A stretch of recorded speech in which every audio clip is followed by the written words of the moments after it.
Greetings, Zimbabwe, Africa, and the world. Welcome to In Conversation with Trevor, where I go beyond the headlines and beyond the sensational. Today, I'm in conversation with Lazarus Muchenje, the Chief Executive of NetOne.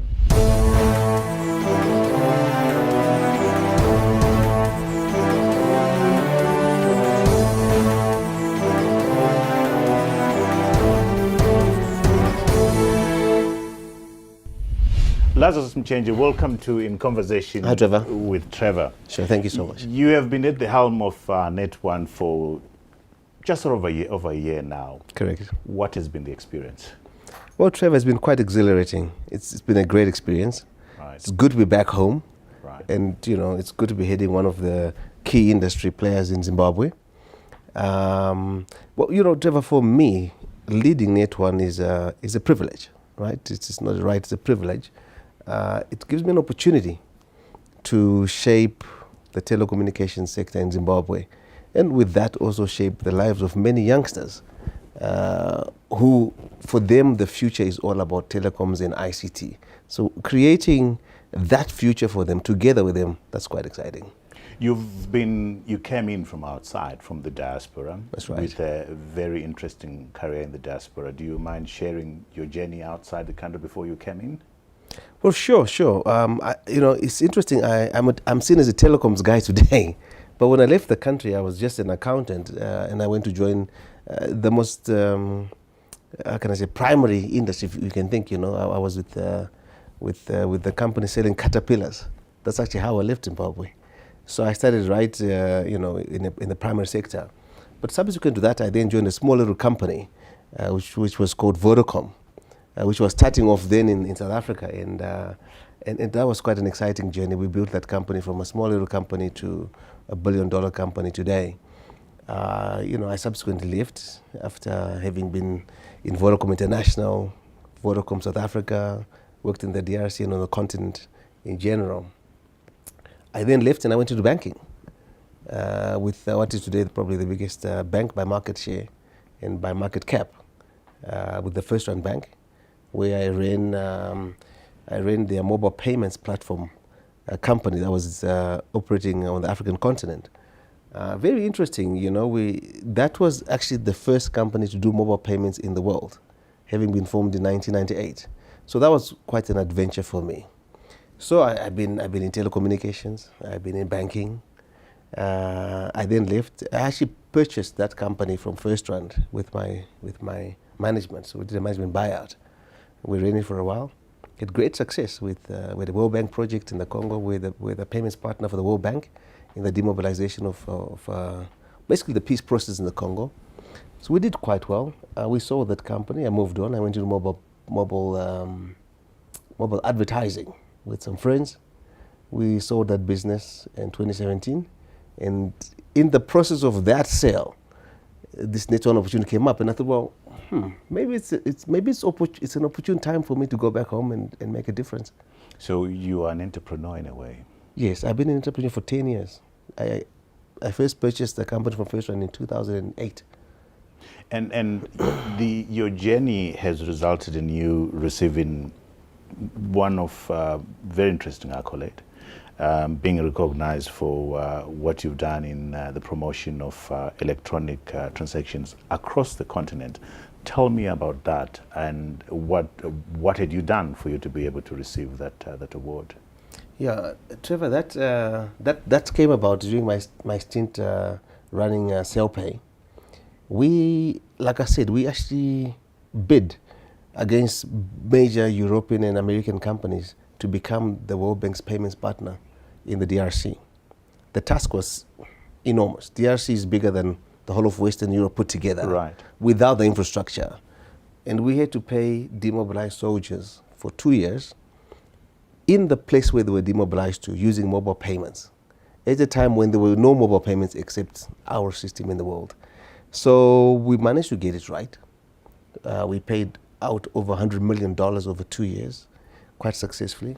And I think over and above that, in the Zambian context, in 2009 or 10, we're moving over 20% of their GDP over our mobile payments platform. So At that time, mobile payments were just starting. Regulators didn't have any rules for us. We Right. Regulators were actually giving us a certificate of non-objection. So you can start. We don't know what you're going to do, but we don't object. And we'll regulate you as we understand what you're doing. And the situation has changed now. The situation has changed dramatically. We now have big payments platforms here in Zimbabwe, in Kenya, Uganda, and something starting off in Tanzania. Well, no, Tanzania is big. Something starting off in Nigeria. So the situation has changed. In China, we know that most of the payments are now electronic and over the phone. But we were pioneers in a way. Well, not in a way, but in many ways, we're pioneers in this space. Both in terms of just doing it. Yeah, and you're bringing that experience to NetOne. Correct. But clearly, that's a key skill that you're bringing in, and you're going to be driving that process. Tell us about your vision to where you want to take the mobile payments as far as NetOne is concerned. Look, at this stage, we're a distant second in a market dominated by one player. Our vision is within the next 12 months to take significant market share. I'm not allowed to say how much. Significant market share, and to be leading within the next 2 years. So that's really our view. And the reason is quite simple for us. We choose not to compete with the competition. I mean, there are a few players in this market. We choose to compete with ourselves and to try and be world class. Because we don't believe that at this stage where there's anyone who's world class in this market as far as mobile payments are concerned. And I say that with a lot of respect. Also with a lot of knowledge, given that I was in this space way before the guys that are doing it here are. So I think that if we can be world class as NetOne, we will be number one. And that's going to take us 24 months to put that ecosystem in place and the people and the infrastructure in place. But that's interesting. You say with a lot of respect that you want to be world class, and there's no world class right now. Right. What does world class look like within the mobile money payment system? You know, world class is when you give your clients a seamless service at an affordable price, and a service that allows them to do more than just one thing. So if you look at it, in this country, it's currently quite constrained what you can actually do with your payments. The proliferation of the products and services that one can use here is still not there. It's really just P2P. That's the primary. 90% of that's P2P and buying airtime. That's really what most people are doing. You have seen interesting growth since you started. I mean, a 64% growth in revenues as far as One Money is concerned, and volume growth of 773%, thus starting from a low base. Yes. That says there's something right you're doing. What is it that they're doing that is catching the attention of the market? You know, Trevor, the thing is that we said we want to be world class. That's the first thing. Then we said, how do we become world class? We've got to have a roadmap. Right. So we defined that roadmap, which we now call the back to basic strategy. Mm-hmm. It basically says you must do things correct the first time. Okay? That's what we're doing now. So if we look at mobile money, how that impacts mobile money, our network has got to be working all the time. So you can't, when you're trying to make a payment, then have no signal, or the payment gets cut off halfway through. So we've got to have a quality network. And we've worked very hard on that. You know, our network is improved dramatically. It's arguably the best network in Zimbabwe, standing at 99% availability. In an independent survey done by the regulator, it was found that the market actually believes NetOne is the best network in the country today. So that goes to... That's a Potra's research. Yeah. Research. They actually contracted an independent company to do that research. And it showed that people are starting to understand that NetOne is the best network. So if you take the base network and then you overlay our mobile payments on that, so it's always working when you want it to work, clearly you start to see some growth because we're solving a problem that our consumers have. And that is the problem of a reliable service. Talk to us about, you've already hinted, your back to basic strategy. What constitutes the strategy and what have you been able to achieve this far? Well, it's really simple, and it's interesting because I saw an economist saying that Zimbabwe must go back to basics as a country, and we said, yeah, Zimbabwe is now adopting our strategy, but we had a good laugh about it. But our back to basics strategy really comprises of 4 pillars. Right. The primary pillar in telecommunications is your network. You have to have a world-class network that is up all the time, hence our 99%. So we've worked hard to ensure that we have fuel, we have electricity. In other words, where there's no electricity, we must get transmitters. We work with ZESA, we put transmitters in place so we can get electricity there. So our network is sorted, pillar number 1. Pillar number 2 is quality distribution. Once you have the network up, you must monetize it. So you've got to have a distribution that works. And to that extent, we've, we only had 35 shops that we owned, and we're trying to sell through that. In the past year, we've grown that to over 1,000 shops that we control. We don't own them, but we control them. And that makes a huge difference in terms of how we can reach our customers. So we now have a ubiquitous distribution channel. You can find our products all over the country. The third, so now you've now bought your SIM card, you've bought your airtime, you're calling on a great network, you have a problem. You must have a quality contact center and quality services. So that's our pillar number 3. Our contact center is magnificent. It's probably the only one you can call in the country and you're answered the first time within 20 seconds you're answered. Within 3 minutes your issues are resolved. So if you have a problem, you call. There's a friendly voice on the other side. They answer you, they resolve your problem. If they can't, they'll call you back. And we find that our clients really appreciate that because they don't get that anywhere else. That's our third pillar. So those are the 3 operational pillars. Of back to basics. Of back to basics. The fourth one is as a financial pillar. It's more technical pillar in the sense that you need to have a quality balance sheet. You can't work when your balance sheet is not a quality one. Because, I always give the example that if your balance sheet is not a quality one, the CEO is always dealing with the banks who want their money, dealing with the creditors who want their money. So what is the CEO doing half the time? Managing creditors instead of managing the vision of the company and being productive. So we've worked very hard on creating a quality balance sheet. We've restructured a lot of our debt that we have on our balance sheet. We've negotiated with external creditors. You would understand that some of our debts is also part of the national debt because we are a state-owned enterprise. So the things that we're doing in restructuring our balance sheet actually will go a long way in helping also the national balance sheet of Zimbabwe. Let's talk about the impact of the current fuel crisis and the electricity crisis. It's commendable that you're moving fuel generators to base stations and so forth, but what's that doing to your bottom line? Yes, it's Trevor, it's a difficult time for Zimbabwe. It's a difficult time for commerce and industry, and certainly for us as a telecoms player. You would understand that we probably apart from mines, maybe we use we are some of the highest users of fuel. So the impact on the bottom line is quite grave, in the sense that, number 1, we don't have electricity. Electricity was quite cheap. Now we have to buy fuel, and because it's scarce, it's a bit higher than it was maybe a few months ago. So the impact has been quite huge. But on the upside, at NetOne at least, I don't know about the rest of the industry, we've been able to cut costs elsewhere. If you look at last year, what we did last year, we actually took $20 million worth of costs out of our network and marketing expenses.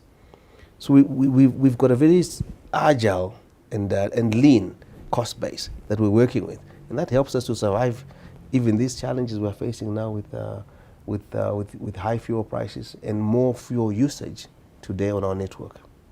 As far as attending to your balance sheet, you're looking at moving away from being technically challenged as far as the balance sheet is concerned to being profitable in the next 4 to 5 years.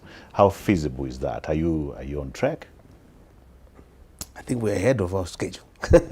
Fascinating. Yes, Tell us yes. about that. So, I mean, this quarter will make more money than we've ever made in any year, is NetOne. And I think that the team has done fantastically well. Well, one talks about inflation, oh no, it's inflationary increases. Well, not really for us. As an industry, we've received 2 increases. One was 100%, one was 30-something%. And we've not, in that we've applied to only the headline tariffs that we have, which account for only 30% of our revenues. The bulk of our growth is coming because of the quality of our network, the success of back to basics. We actually have more customers today who are spending more per customer. So those are the ingredients that make a successful network. But why are the people spending more? You know, in a situation where one expects them to be spending less, you know, because disposable incomes are lower now maybe than they were a few months ago. The reality is that there's a wallet that people use for telecommunications. There's a bigger wallet they use for everything else. We've seen that for us, they are starting to reallocate some of the wallet they had elsewhere with our competitors to NetOne because of the quality data network especially. So you're seeing a shift from competition to you. Exactly. How significant is that? Very significant. Very significant. Can you share with us the numbers? I'll share with you some numbers. I can't Right. share all the numbers because Okay. they're not published yet. Sure. But let me give you an example. Just in the past 2 months alone, we've grown our subscriber base by 200,000. Now, our subscriber base when we started 2018 was only 2 million. Mm-hmm. So if I was growing at that rate, I would have grown to 2 million over 20 months, right? Which took us 20 years to achieve. So that's how much we've accelerated our rate of growth. Our spend per customer has gone up more than 5 times. Now you would understand when you look previously that the spend per customer on NetOne was lower than all the other networks. And the assumption was always that we are the rural network. So we've got all these people in the rural areas and they don't have money to spend, they're just receiving calls. But that's a myth, you know. We have people in urban areas. We have people in rural areas. What we've done as part of B2B on the... Back to basics. Back to basics. That's B2B. B2B is to start to reallocate and redeploy our network to suit where the demand is. So for example, with some base stations in parts of the country that were maybe 4G, but there were no 4G phones there. We're taking those and redeploying them to where there's demand for 4G services. So just that alone is improving our revenues. But also we are seeing high value customers coming to NetOne. So the question really is, if one is not on NetOne right now, then the experience you're getting is not the best experience in the country. You're selling NetOne very well right now. Well let's get to the numbers, which for me I found fascinating. You have moved from a loss position to a profit position in a very short space of time.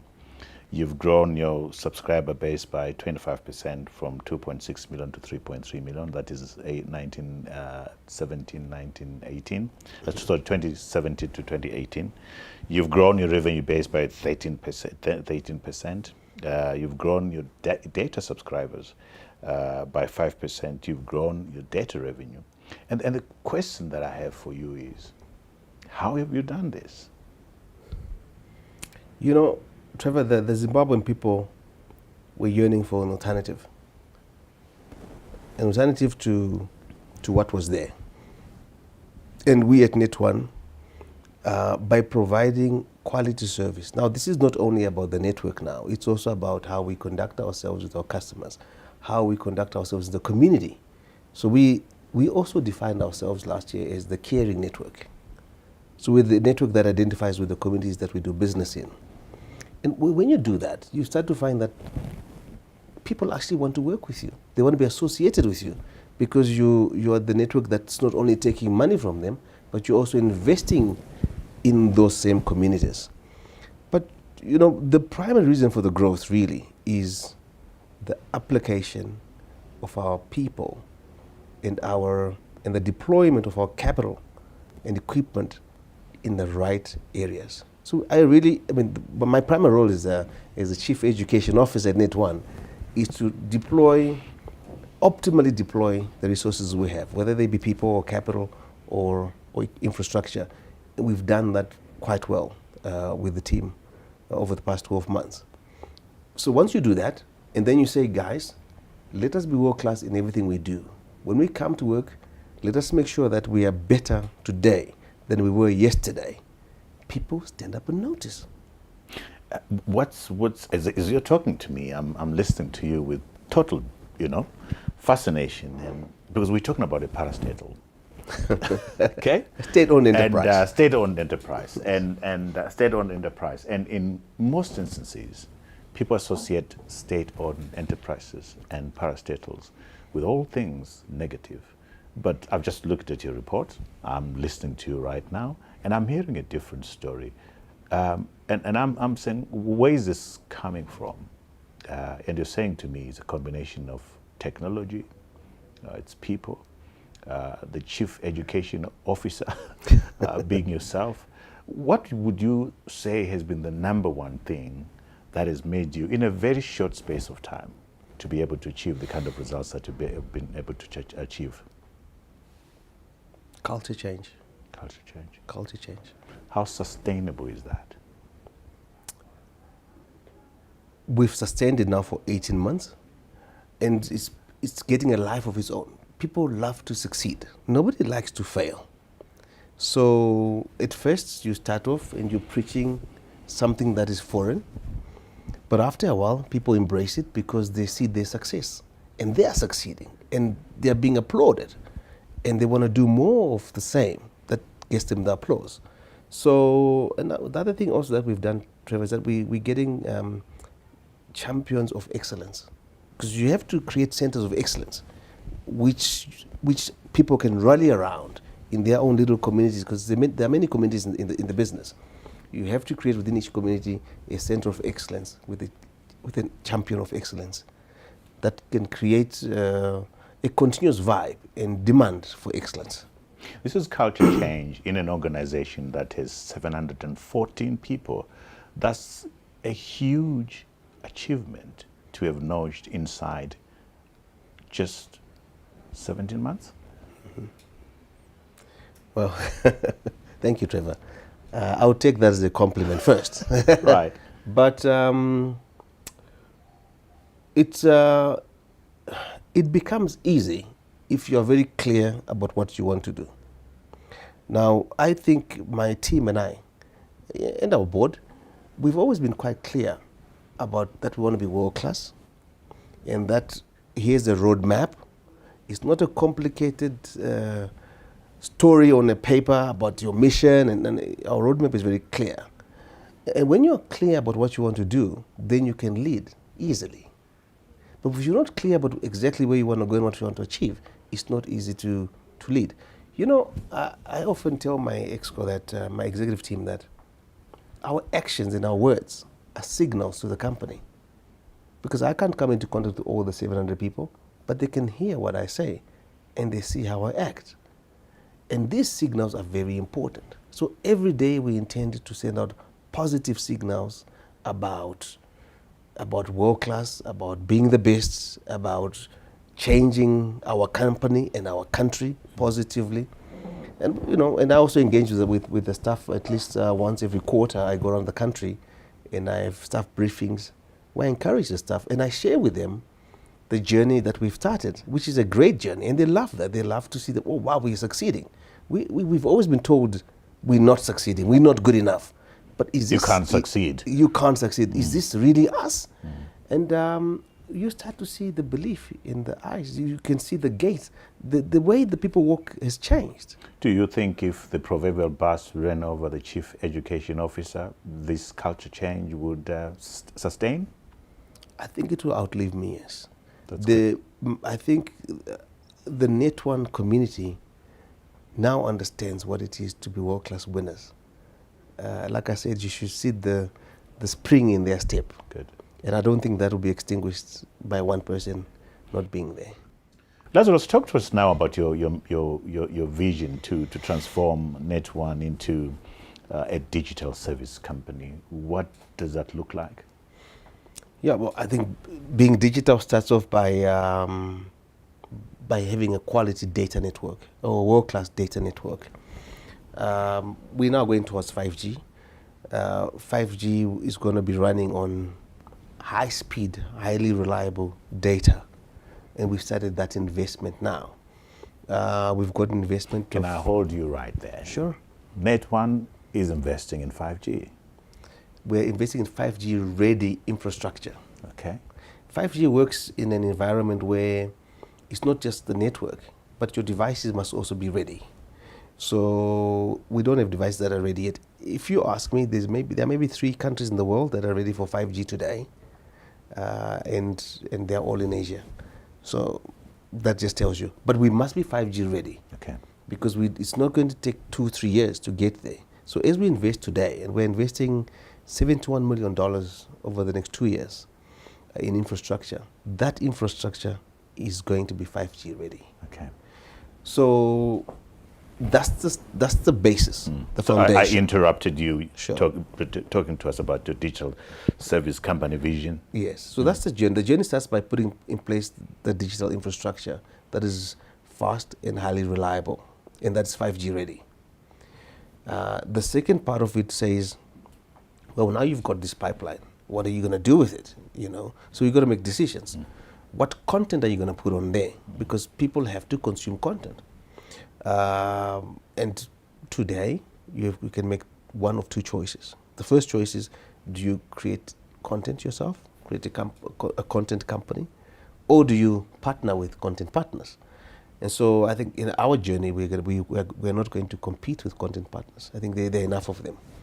We will actually partner with those and be able to provide ethical content for Zimbabweans to consume. Well, what is this content going to be like? I mean, we're talking gaming. Yes. We're talking music, sports, entertainment, sports. Yes. Any special focus, or you're just going to be offer the entire menu? Look, we're already doing a lot in sports, so that content is really available for us. We are probably the biggest single sponsor of football. We'll talk about sports later on, because that's a big thing. Exactly. Right. So that content is easily available for us. But if one looks at what's actually people love to consume, which is ethical, of course, it's music and sports. Mm-hmm. So we have to focus on those 2 and drive those 2 initially. Is it going to be co-creation of content, collaboration of content, buying in of content? Is it local content? Is it foreign content? Could you speak to us about that? It's all of those. It's all of those. So we don't have a specific focus to say we're going to do only local content, because our consumer is highly discerning. A Zimbabwean consumer understands what they want, and they've been exposed to a whole lot of content already on other media, but they want to consume it with using the most available media, which is your phone, because you have it everywhere. So they need to have their football from overseas. Some will need to have their basketball. Some need to watch their series from all around the world. And there'll be a fair amount of local content too. We will play a big role in the generation of local content, because there's no investment in that currently, or little maybe. There's little investment in that regard. So we understand we'll have to play a big role in creating local content. And that's quite important, because the Zimbabwean people must also tell their own stories and have their own heroes. And it's incumbent upon us as a digital player of the future to start, to facilitate that journey. We have, I think we might not realize this, but a very active creative industry, arts, and they've been looking for an outlet, searching for an outlet and collaboration. Is NetOne most likely to be receptive to these approaches from these young artists, these young performers, the creators of content? Are you looking at that? Yes, Trevor, indeed we are. Look, we understand that we have a responsibility to play in the generation and the welfare, in the generation of the welfare of our communities. So we also understand that there's very little money going into facilitating content creation, providing platforms where once the content has been created, it can be consumed, and monetizing that so that the people that are creating the content can actually be able to make a living out of that. We intend to play a role in that, in creating that ecosystem. So, I mean, we will encourage all youngsters with content and with ideas. It doesn't have to be youngsters only, I guess it can be anyone who is in the field of arts, and to work with them in, to package their content and be able to sell it on to our consumers. What advice would you give them in terms of them approaching you and what they should do so that they are ready to engage with NetOne in that regard? You know, we don't need them to have business plans. We just need them to have the idea of what they want to do. If it's a play, write it out in a script so we can be able to look at it objectively and give you input. And they must be prepared to get no's as well. There will be some no's. It's not going to be yes for everybody. But whatever you want to do, write it down and bring it to us. Because we can only analyze it and see if we can work with it if it's written down. Okay. Do you have creative hubs where young people can come in and play using NetOne data, bandwidth to be creative, and spaces for them to just to play around and see if they can be creative? Trevor, not at this stage. We have been working with a lot of youngsters around creating spaces such as that, but not at our premises. We've been collaborating with innovation hubs around the country, at all the universities.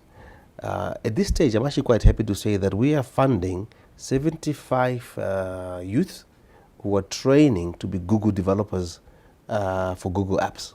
And we're paying for that. We're giving them internet. We're giving them the data, etc. And we're paying for that for the actual certification program. In fact, that's the beginning or the core of our engagement in that regard. But as to creating spaces within NetOne, we're looking at that. We don't have that as yet. Let's move on to you have been identified as a candidate for privatization. Is there progress in that regard? Of course, that will one assumes address your balance sheet issues. Yes. So last year in April, I think it was, the government made a decision to partially privatize NetOne. We've gone a long way in that journey. At this stage, a transaction advisor has been appointed by the government. A technical committee has been set up to manage the process. And that technical committee is in the process now of finalizing how they will engage with the transaction advisor. And once that is finalized, then the process kicks off. The actual process of selection, of bidding and selection, etc., will then kick off. Any timelines at all? Oh no, the technical committee is driving that. That's not driven by management per se. Yes. Okay. We hope it produces the kind of results that you're expecting and drives the kind of initiative, the innovation that you've started already. Let's move to something which is which you've already talked about, your involvement in sports. First of all, what informs that, and secondly, which sports are you involved in, and at what level? Yes. So Trevor, our communities require some kind of entertainment, and they need to keep themselves occupied. The youth need to stay off, bad habits, drugs, etc. So they must engage in sports. Is one of the ways to get out of having idle time and then indulging in the wrong things. So that's the starting point of why we get engaged in sports. We are currently engaged in a quite a big way in football, where we are sponsoring two of the largest community teams in the country, in Harare, Capes United, in Bulawayo, Highlanders, and we're also sponsoring two armed forces teams, Chapungu from the Air Force and Black Rhinos from the Zimbabwe National Army. For us, so number one, we need to sponsor these teams because we get good publicity out of it. Okay, as NetOne, people are going to be watching them. They're wearing NetOne. These people are heroes to the youth of the country, and to in many homes, they bring joy. I know families when their team doesn't win on Sunday, it's quite dismal in that house. Absolutely. So we want to be associated with the ups and downs, the emotional side of our community, and hopefully ensure that most of the time they're happier than they are sad. So that's football. That's on the football side, and so we're engaged at a very highest level there. We are also starting now to work on. We're talking to the rugby people. We've not finalized anything yet, but we're engaging. We are hoping to get involved a little bit on the polo side. So we've recently become engaged in boxing, where we are working. We've worked very closely with the Muchenje stable, and there we are working with Muchenje and the people that are fighting in his stable.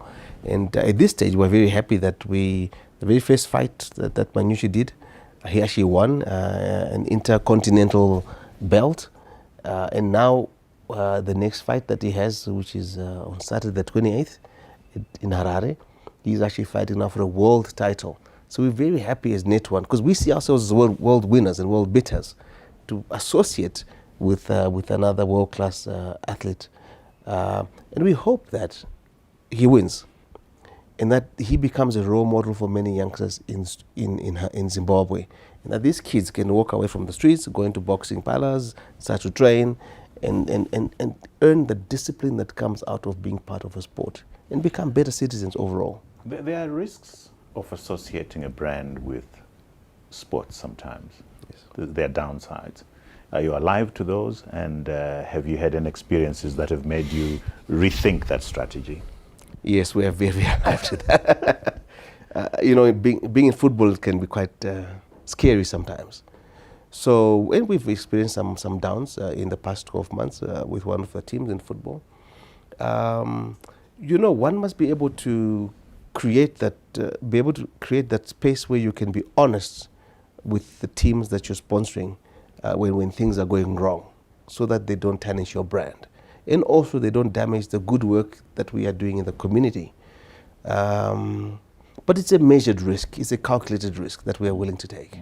So Lazarus, you talked about seeing a shift from clients moving from other networks to your network. Mm-hmm. How easy is that to do? Is it cumbersome? How does one do it? It's very simple. First of all, if you're moving from another network, we can move you instantly. You just have to come with your ID and tell us your number that you have, and we'll do what we call number matching for you. What number matching is you keep your last 6 digits, so it's easy to remember. We just change your initial 3 or 4 digits, but the last 6 that you have remain exactly the same. Okay, so I walk into your shop with my phone, and I walk out with a NetOne number ready to use, is that what you're saying? Absolutely, it's as easy as that. You walk in with your ID and your old telephone number from wherever you're coming from. We'll switch it for you and give you exactly the same number with the last 6 digits exactly the same. When you walk out, your number is working, and you can make calls on the best network in the country. Are you seeing a movement from you to other networks at all? No. No. We've seen a huge shift from the other networks to us. That's interesting. It's quite exciting times for us. Very exciting times. There's a huge vote of confidence in NetOne today. And your network will be able to sustain this movement of clients to your network in terms of the technology and all the other supporting infrastructure? Absolutely. We've invested, over the past 5 years, we've invested over $300 million into the network. We're going to invest another 70 million now. So we are more than ready and capable to give people a world-class service and an exciting time on NetOne. Interesting. Laz, what would you think has been the secret to your success? You as the Chief Education Officer. Perseverance. And I know you can't always be the smartest guy in the room, but you can be the most hardworking guy in the room. I think that's been the secret. What have been your exciting moments, and what have been your lows in this journey? Well, the most exciting was in May 2018, a month after I joined NetOne, and we actually made a profit in that month. That was really exciting. It was different. I mean, this had never been done before. Yes, we were not turning everything around, but in just that 1 month, we managed to balance our books, and people started to say, well, maybe there's something to this world-class thing that this guy is talking about. That was exciting. And looking at being successful in what you've done on the continent and doing great things at NetOne, have you ever failed at anything at all? I want you to be vulnerable here and inspire some people out there. Have you ever failed at anything? Jeez, that's a difficult Because you one, bought Trevor. businesses, you ran them, you Yes. sold them. Yes. You've run businesses on the continent, in the DRC, in Yes. South Africa, and everything else. Have you ever failed? Yeah, I guess I think I failed a couple of times. I failed when I was still learning how to lead people. I have one big failure I recall where in my excitement with the growth of some youngster, I over-promoted them. Then 6 months later, I had to get rid of them because they didn't perform. And that was really my fault. You know, in hindsight, I should never have moved that person from what they were doing well to a higher position. So I learned that you have to lead people based on their abilities. So that's the learning I got. But for me, I remember that to this day. I meet that youngster today and I say, you know what, I'm so sorry. I failed you. I failed you. Mm-hmm. So, yeah. What keeps you awake? I mean, running this big company with so much promise, what keeps you awake? You know, it's the fear that we may not realize the full potential that we have. That, you know, maybe I shouldn't be sleeping. I should be out there working. You know, that's, you know, the fear that we because we might not work as hard as we should, and we don't realize exactly what we have a huge opportunity, Trevor. The opportunity to unlock and unravel a new digital life in Zimbabwe. The opportunity to create a Zimbabwe that we're going to be very proud of in a few years from now. That keeps me awake. That's a huge burden on my shoulder because I'm one of the leaders that is supposed to ensure that this happens. And I often ask myself, am I doing enough? Mm-hmm. But you're an underdog. Yes. An underdog has nothing to lose. Yes, that is true. That is our practical position. But in our hearts and in our minds in NetOne, we are already the winners. We are already leading. We just have to go through the motions to get there. So we don't see ourselves as underdogs. Lazarus, what are you reading at the moment? Rich Dad, Poor Dad. Okay. It's an interesting book. It just teaches you about choices we make, whether it be in employment or, you know, most people buy nice cars and they say that I've got a nice asset. It teaches you that that's not an asset. It's not making money for you, spending money on it. So that's not an asset. An asset is something that actually generates money for you. And I think it's quite an important book for all youngsters to read, especially in an environment where we're highly informalized, but yet we're churning out all these graduates that are looking for jobs. They should not be looking for jobs. We need to teach them to create jobs. And that's what this book teaches. I would want you to dwell more on that. Your message to young people trying to get into business, your message to young people trying to choose professions and careers in an environment of this nature. With your experience across the continent, what advice, what message would you have for them?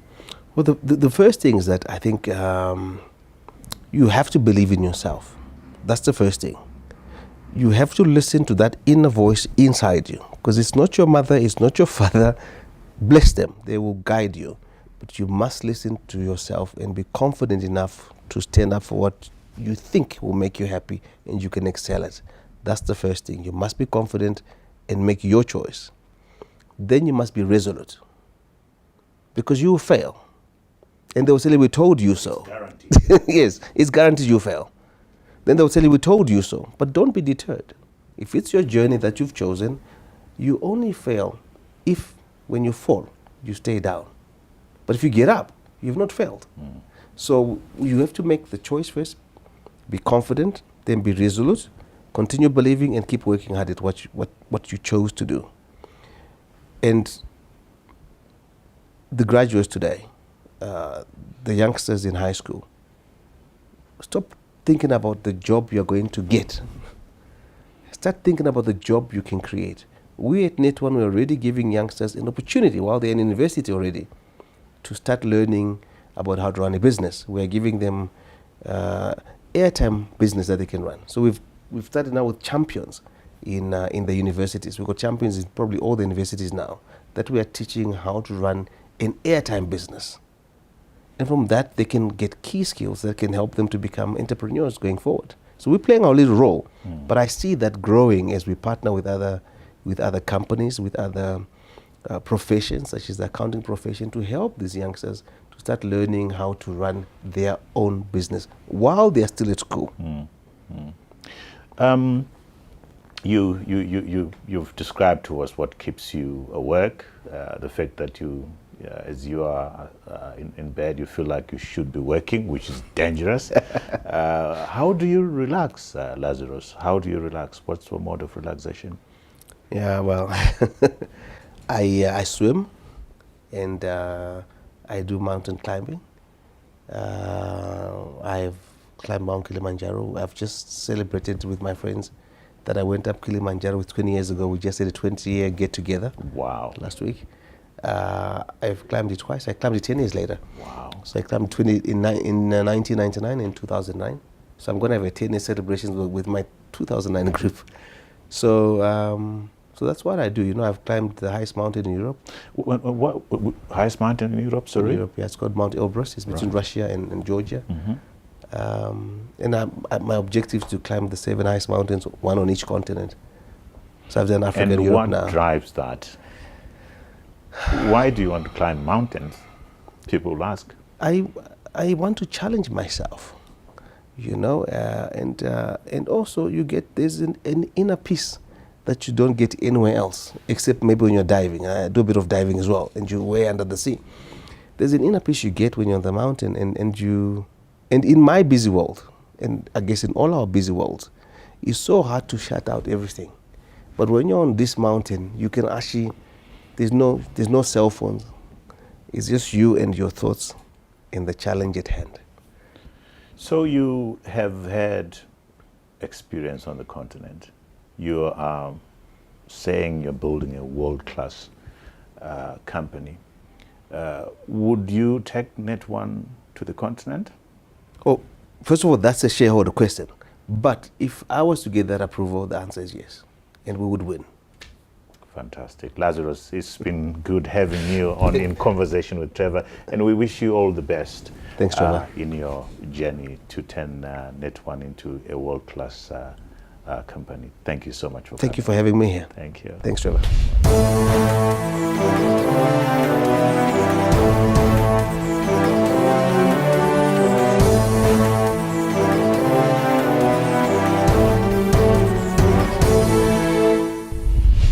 Thanks for watching. Don't want to miss out on these insightful conversations? Subscribe to our YouTube channel.